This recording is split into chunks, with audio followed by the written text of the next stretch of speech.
Hey, what is going on, guys? Today I'm sharing with you a super cool video. We are going back in time to the golden era of Le Mans, in my humble opinion. We're doing a 6-lap race around here today. It should equal about 224 minutes. We got a times 60 time multiplier, which means we will be simulating a 24-hour race. In this video, I'll be going through the mods that I'm using, such as the cars and the tracks, as well as a history lesson about the 1982 running of the 24 Hours of Le Mans, and we'll be going through some specs of the Group C cars as well. As always, a massive shout out to my channel members for their continued support. If you want to become a channel member, you can for just $1 a month. So here we go. You are going to hear some super cool cars on this grid, mainly the one I'm in right now. This is the Mazda 787B, rotary powered, Wankel powered, Dorito powered, whatever you want to call it. This thing sounds absolutely amazing, but let's not discredit any of the other cars on this grid because they all sound absolutely superb. But for now though, let's just try to get through the first couple of corners. Of course, you can't have a 24-hour race if you're dead into T1, so let's try to negotiate our way around the track here. Going on to the Mulsanne, there we go, keeping it within track limits. These things are absolutely crazy to drive, let me tell you. So while we're looking at a bunch of cars down the Mulsanne, let's get into the cars that are on this grid. We have a very limited grid. We're just running Group C's today, but still should be a ton of fun. Right now, of course, I'm in the Mazda 787B, as I said, but we also have the Mercedes C9, which is the car directly in front of me with the circular brake lights. We have the Peugeot 905, which is the car right here that I almost crashed into the back of intentionally. Well, wasn't intentionally trying to crash into it, but intentionally went behind it. That is the one car mod that we're using. I think it's made by Legion, but I could be wrong. I BOP'd it a little too hard because it was way too fast in a straight line, but I guess I went a little bit overboard. And finally, we have the Porsche 962, more specifically the long tail variant that would have raced around here in real life. As for the track, this amazing mod is made by Gunner333. This is 1982 Le Mans, represented absolutely beautifully here in Assetto Corsa. Here's the sketchiest part of the track, especially in these Group C cars. Nowhere near as planted. Oh shit. Alright, well, in real life that would have been us in a wall, but thankfully the colliders for that little fence don't exist. So you're gonna get away unscathed with that one, but we did lose the position to the Mazda in front of us, but we'll overtake them. But anyway, this track mod is super high quality. Gunner did an absolutely fantastic job with this beautiful, beautiful track. Super immersive. Oh, the Mazda is really slamming on his brakes through there. But yeah, this is the Porsche curves. Look very different to what they are today. Very different radiuses as well of the corners. Definitely take your time if you're going into this track and you're using the current Le Mans as a guide, because it is very different. But get the power down here. Try to get a good run. Oh, he's going to squeeze me. All right, we're taking it safe. This is a long race. I don't want to have 50 billion iterations of this recording. Here's the Ford chicane. Looks very different. Fundamentally the same corners, but very different looking in terms of their surroundings. And we make our way back onto the main straight where we started. Very different pit building as well. Very, very different. But the grandstands on the other side of the track are actually quite all right. Here we go, going over the Dunlop Hill. Am I willing to make a send? Oh, he's kind of inviting me. No, he's going to close the door. It's all right. But anyway, the specs of these Group C cars. So they were all kind of different here and there. So I'm kind of just averaging them all out. Give you a ballpark figure. If you want to look, of course, you can in Content Manager at each specific one. But again, here's some ballpark ones. So they all had in the neighborhood of 650 to 700 brake horsepower. Oh, okay, that was scared me for a second. The AI kind of closed me off a little bit. They have in the ballpark of 600 Newton meters of torque, kind of just depending on what engine they were using. Of course, that's very engine specific, but they were usually around there as we breeze past the other Mazda. Thank you very much. Oh, never mind. He's getting some side draft here. No chicanes, of course, on the Mulsanne at this time, so this is just going to be a straight line drag race. Tuck into the draft here, pop out again. We're really going to be waiting for the hairpin right here. I forgot the name of the corner. My Le Mans track geography is not peak as we're kind of past the Le Mans time in real life. But this 787B revving out to 8,600 RPMs, man, sounds so good. I'm going to brake a little early here. It's a long race. I'm not in any rush. Ooh, my bad. It's okay, we get away with it though. The sun is already setting here. But anyway, on average, these things weighed about 900 kilograms as well. Again, they ranged in weight depending on the engine and what their actual chassis were built out of. Going into Indianapolis again, let's hopefully have a better time of things. Ooh, he's sending it. Nope, he's not. Okay, that was a little bit confusing there, but I'm sure many moments like that happened in real life. Oh, we gotta run. Let's see. Oh, all right, he's gonna block that one. Oh, he's gonna, yeah. Ford chicanes, just like real life. Not really an overtaking zone. But here we go for the final bit of light coming down the pit straight here. Going on to lap 3. Oh, we got a good run on him through here. Side by side up the Dunlop Hill. Let's get it.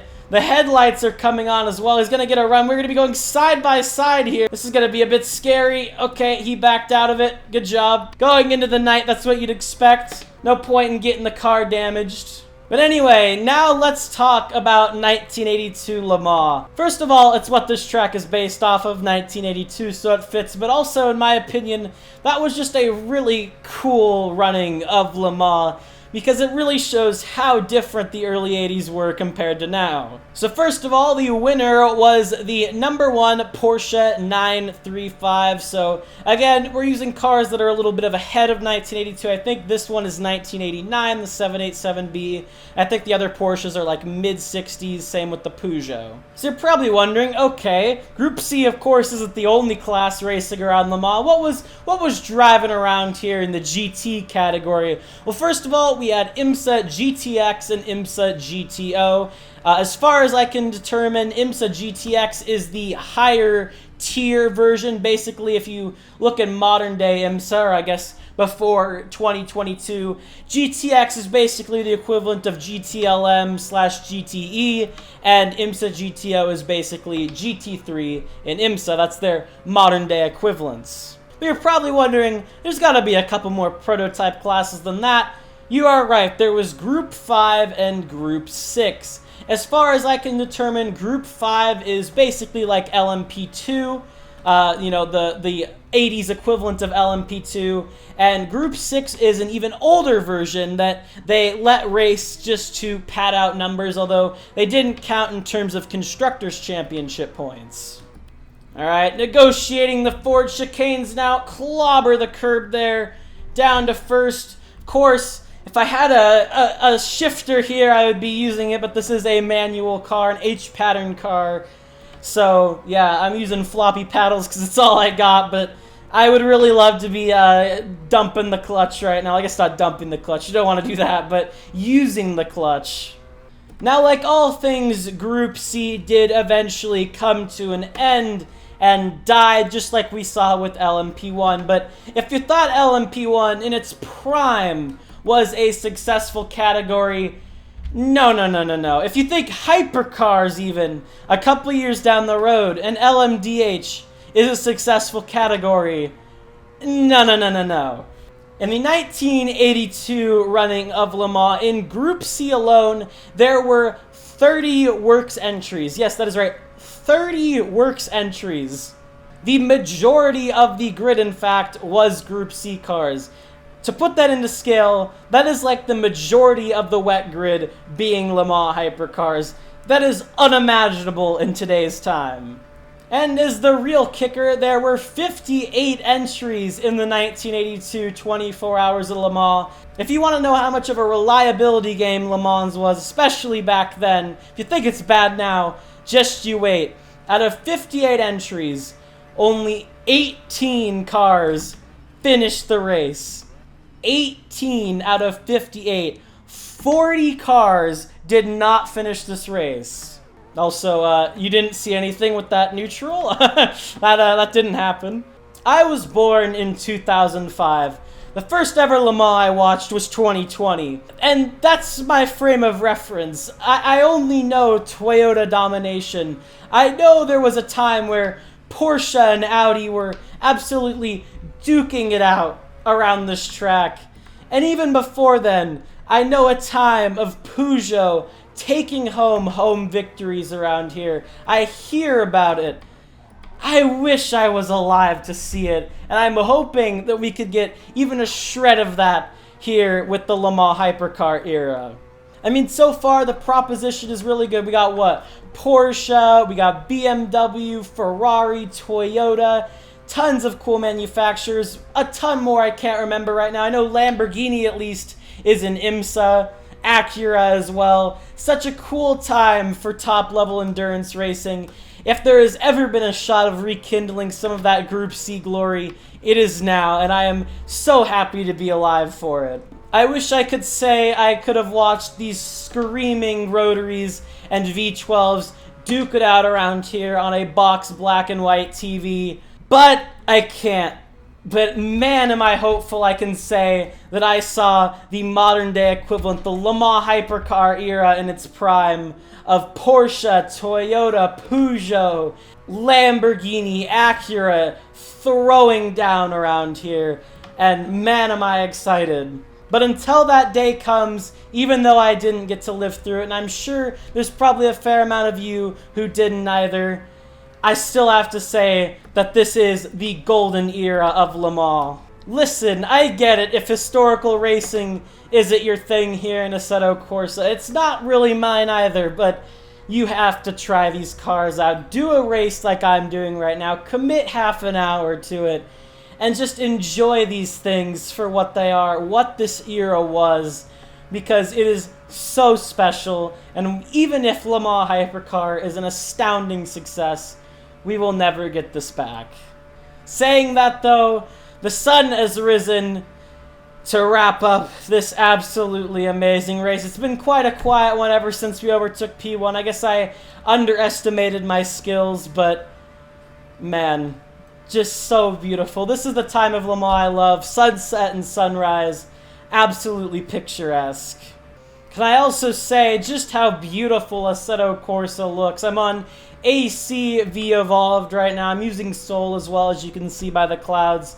I might make a video on why I stopped using Pure, but I guess the TLDR is I just don't really like how it looks right now. But man, is it just cool to have such a beautiful looking game, a beautiful looking track, and beautiful looking cars, to where someone who it wasn't even a thought in anyone's mind in 1982 can relive it here in such picturesque and stunning detail. As one more little nugget of history for you, I don't remember where I heard this, so don't take 100% word for what I'm about to say. But apparently, after the 787B won Le Mans, I can't remember. I know it was definitely in the late 80s. I don't remember which exact year, sorry. But if you want to know how hard these manufacturers pushed these cars, apparently the frame of the 787B, the chassis, was cracking by the time this race ended because the car was so light. And of course the chassis was being pushed to its absolute limits. It's those stories, well, not safe and, you know, not something you definitely want to hear about in modern day racing. It's just one of those elements of the time that are just so foreign to think about now, where at Le Mans you don't really have a ton of reliability issues just coming up from nowhere. Sure, maybe a car or two gets affected by it every year, but most issues are caused by some kind of damage that was, you know, done by the driver or done by drivers around them. Anyway, here we go for the final time, coming through Indianapolis. Let's nail it. Come on, chuck it in, no lockup, on the power, beautifully done.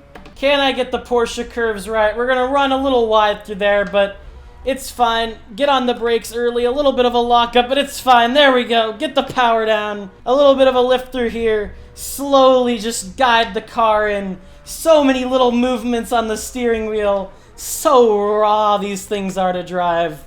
Through the Ford chicanes for the final time. Almost spun out there, man. Would that have been embarrassing? Going a little sideways to come across the line. What an era. What a car. What a race. I love Le Mans so much.